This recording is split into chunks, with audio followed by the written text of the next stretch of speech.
What's up, y'all? It's GC Kinsey, here to shed some light on a strange phenomenon related to my transition, which is that being misgendered by mistake hurts worse than being misgendered on purpose, and talk about why that is.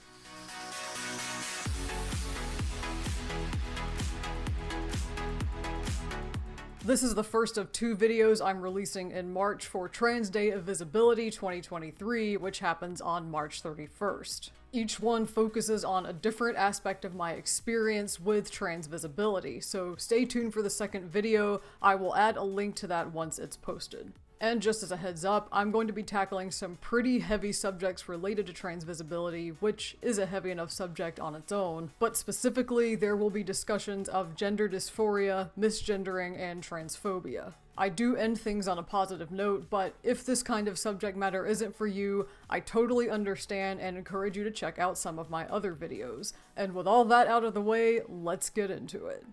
About a year or so into my transition, I started noticing something really strange. Whenever someone misgendered me on purpose with the intention of being transphobic, I could just laugh and brush it off like it was nothing. Which is convenient because if you're openly trans on the internet, the trolls will come for you.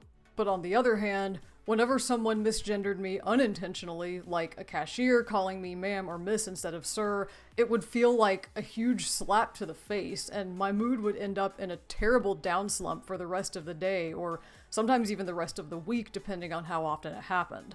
And this made absolutely no sense to me, because shouldn't it really be the other way around? If someone is being transphobic and trying to hurt me, shouldn't that be what makes me feel bad? And if someone is only misgendering me by accident with no intention to hurt me whatsoever, shouldn't that be the kind of thing that doesn't bother me? I tried and tried to force my brain to rewire itself into actually being logical about this, but it didn't matter what I told myself or how I tried to shift my thought patterns. Purposeful misgendering was still like water off a duck's back, and unintentional misgendering still sent me home crying. Then the pandemic happened, and I got completely out of practice at interacting with people in general, so this mostly got put on the back burner for a while. But when I started venturing back out in public and being social again after getting vaccinated, this weird, illogical conundrum returned to the forefront of my brain. By this point, I already knew that trying to change my internal reactions to these two different types of misgendering was fruitless. So instead of making any more effort to do that, I started focusing on why this might be happening, trying to get to the root cause. At first I thought, well, this is just a classic case of intent versus impact, right? Intent versus impact is something that's discussed a lot when we talk about things like microaggressions. Those little offhand comments people make that seem innocuous enough on the surface, but still perpetuate stereotypes about marginalized people and therefore still cause harm. So in the trans community, one example of a microaggression is the kinds of compliments that a lot of cis people give us without really thinking about what they're implying. Things like, "Oh my god, I never would have guessed you were trans, you look just like a regular person. Wow, you're so hot, like, even hotter than me, how is that fair?" Or the classic, "You're so brave."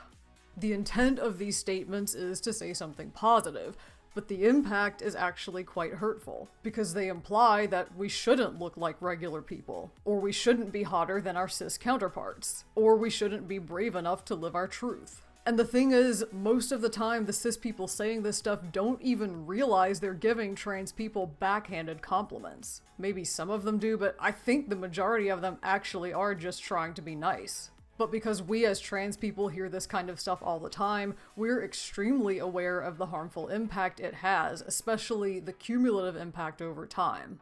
And I think unintentional misgendering falls into that same category. When people do this, their intent isn't to hurt us, it's actually the opposite. It's to be respectful. Because unfortunately, it's drilled into a lot of people's heads since early childhood that the way you show people respect is by calling them ma'am or sir. I grew up in the American South and still live here, so I am all too familiar with this. But standards of respect evolve as human culture evolves, and we now know, because the trans community has been telling us, that gendering strangers is actually the opposite of showing them respect, since there's always some chance you could get it wrong. So when interacting with strangers, it's much more respectful to just leave gender out of it entirely. In discussions about intent versus impact, the big takeaway is usually that intent doesn't matter, impact does. But for me, it's actually never worked that way.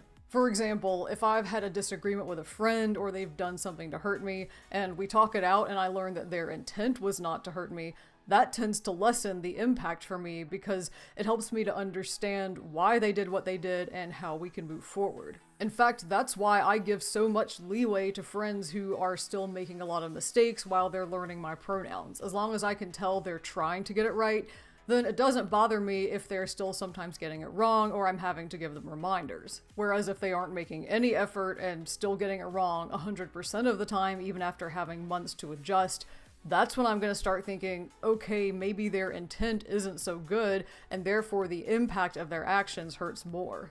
None of that explains why I feel so differently about the sort of well-meaning, unintentional misgendering from random strangers. Why some perfectly polite cashier in a store or customer service rep on the phone misgendering me can send me into a dysphoria spiral that lasts for days.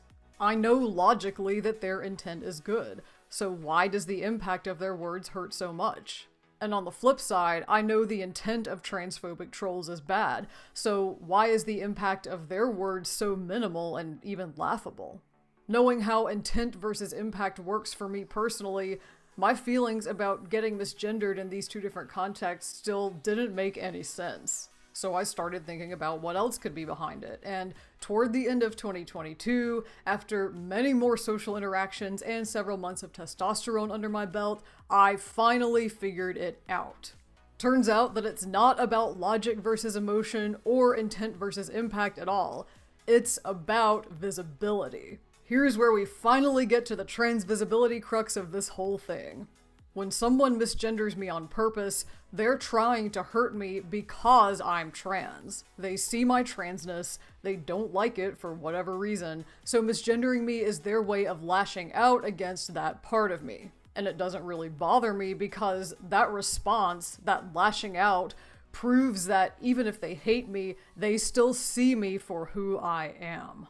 When someone I know misgenders me by mistake, but they've been practicing and self-correcting and making an effort to get it right, they see me for who I am too. They're just messing up a lot because change is hard.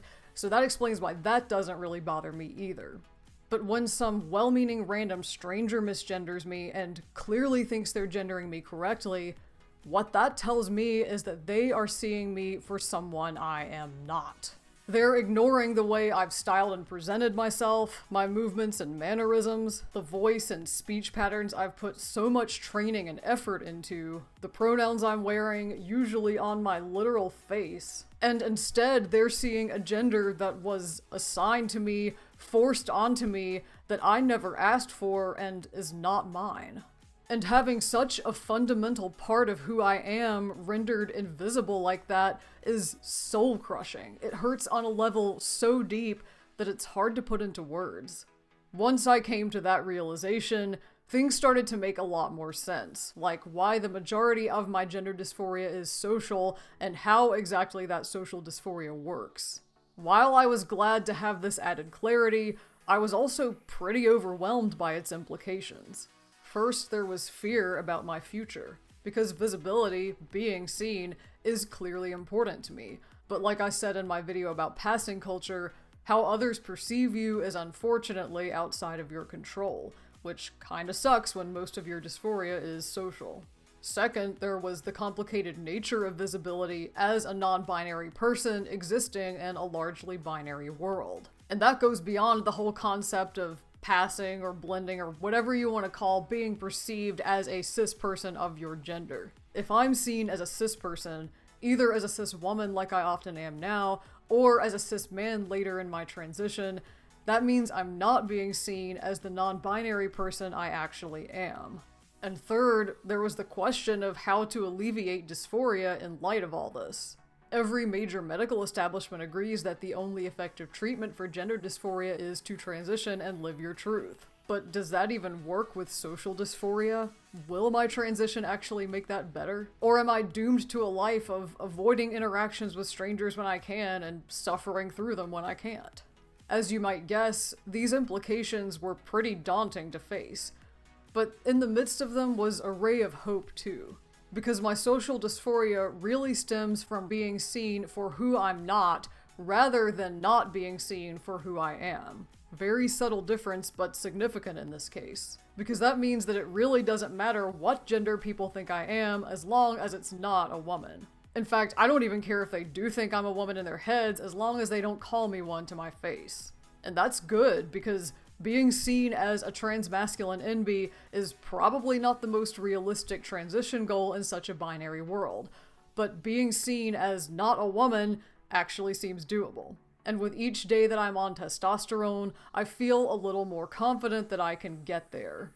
So, even though my attempts to change the way I feel about intentional versus unintentional misgendering turned out to be unsuccessful, I'm still glad I took the time to explore those feelings and figure out what was causing them. And I do feel much more optimistic knowing that I just have to be patient and keep doing what I'm doing with my transition until I eventually get to that place where people don't mistake me for a woman anymore. I wanted to make this video to see if any other trans people have experienced something similar to this, where intentional misgendering meant as an insult doesn't hurt at all, but unintentional misgendering meant as a sign of respect actually hurts a lot. So now is where I want to turn the conversation over to you.